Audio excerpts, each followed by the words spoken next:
Bonjour à tous. Aujourd'hui, on va parler de quoi? De l'étude de marché, bien sûr. Alors, pourquoi on fait cette étude? Pourquoi étudier le marché? Alors, l'étude de marché est une étape très essentielle afin de réussir une business, bien sûr. Alors, l'étude de marché nous permettre d'avoir quoi? Une base pour la définition de la stratégie commerciale, d'identifier les clients et les fournisseurs, etc. Alors, lorsqu'on parle de marché, on peut distinguer les marchés selon la nature de biens existés, oui, et selon la zone géographique. Alors, par exemple, la nature des biens existés, est-ce qu'il s'agit de marchés de production, des facteurs de production, marché de capitaux, etc. Et lorsqu'on parle de marché selon la zone géographique, oui, vous avez raison. Alors, les deux types de marchés, le marché national et le marché international. Le marché international, il s'agit de commerce extérieur.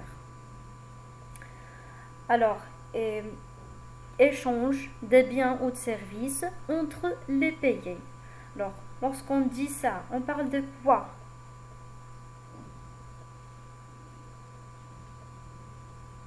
On parle de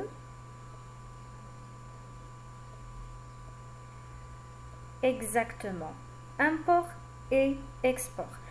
Alors, lorsqu'on parle d'import et export, on va parler de deux termes opposés.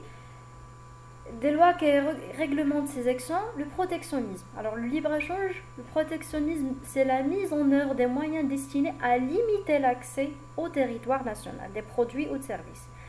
Biens de capitaux. Alors à l'opposé, on trouve le libre-échange qui est une théorie, loi d'avantage absolu.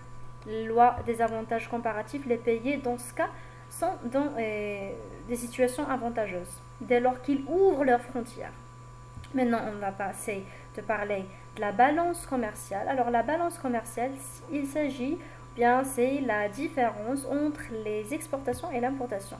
Alors, si par exemple les exportations sont supérieures aux importations, on parle de solde positif.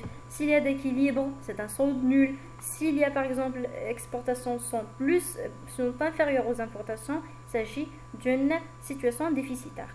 Maintenant, on va parler de la structure de la balance commerciale.